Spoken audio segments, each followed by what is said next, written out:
Hello, good morning. This is Greg Sherinian from gregsherinian.com. So today, my topic is the importance of doing your best. So as usual, I'm going to start off with some quotes. Always do your best. What you plant now, you will harvest later. That's Og Mandino. If you work hard and do your best, you can do anything. Aaron Heatherton. Do your best and keep learning. That's what I believe in. Surya. If you try to do your best, there is no failure. Mike Farrell. Under any circumstances, simply do your best and you will avoid self-judgment, self-abuse, and regret. That's Don Miguel Ruiz. Do your best when no one is looking. If you do that, then you can be successful in anything you put your mind to. Bob Cousy. Success has a simple formula. Do your best and people may like it. Sam Ewing. And now for one of my favorite quotes of all time. Actually, it was a speech. As soon as I start reading it, you'll know.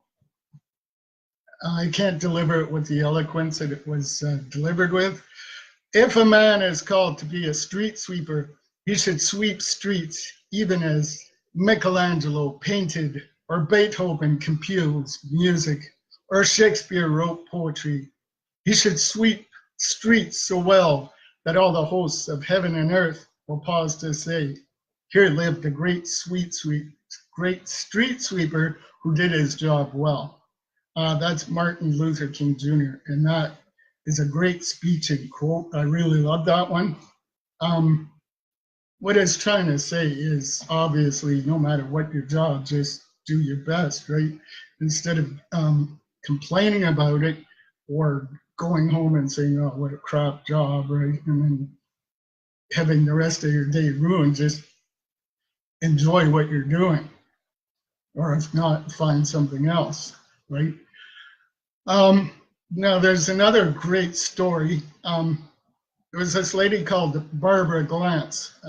She gave a speech to a large supermarket chain in which she stated that every person there could do something for the customers to benefit the customers. So everybody, no matter who, could do something. And at the end of her speech, she left her email. Well, it wasn't long before somebody called Johnny got back in touch with her. And he said, you know, I'm only a bagger. Johnny had Down syndrome, by the way. So Johnny got back to her and said, you know, I'm only a bagger, but I think I can do something. I could put little messages into their bags when I'm bagging their groceries. And so Barbara got back to him and said, that's a great idea.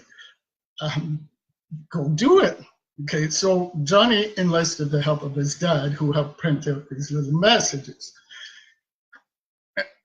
And so they got the messages, they cut them all out, and they had a stacks of them, right? And then he started doing that on a daily basis. If he couldn't find something, he'd make something up on his own, some kind of inspirational message. So what happened is everybody lined up in his aisle, and it extended way back into the grocery store. And then they sent out more cashiers, right? But nobody wanted to switch aisles. They wanted Johnny's message of the day, right? And the manager was overwhelmed, right? You know, wow, this is fantastic. And then customers even said, you know, I used to come by once a week or once a month. Now, every time I go by the store, I drop in just to get Johnny's message. Right, but it didn't stop there. Every grocery store has a florist, right? So there were, you know, at the florist found flowers that had broken stems, you know, and an elderly person, a lady passed by, or somebody who caught their eye that they thought might need a flower, they'd run up to them and then put the flower on.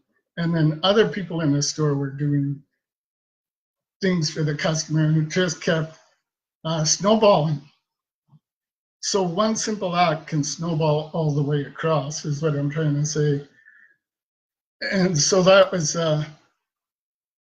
just from that simple speech she made, it had a big effect on that store. In my life, I've worked at a place where I didn't particularly like either, but I did the best. No, and I did the best I could. You know, I'd work through breaks and I'd stay longer than anybody else, and it got noticed, right? And then it eventually led to a better job somewhere else because I knew that that supervisor, and he had moved on, and then I connected with him much later. So you never know who's watching, especially on social media. If you're on Facebook or something and post something, oh, nothing's going right, it's a crappy day, oh, I just hate it, right? People are going to notice. They might not say anything, but they're going to notice, right? So don't do any of that. Just, you know, be positive and do your best, right? Because when you start concentrating on the negative things, that's what happens. You get more negativity. So just try and concentrate on the positive only. So that's it basically for today. So thank you very much, Jim, Niall, and Carolyn for listening. I hope you enjoyed it and have an awesome day. Thank you very much.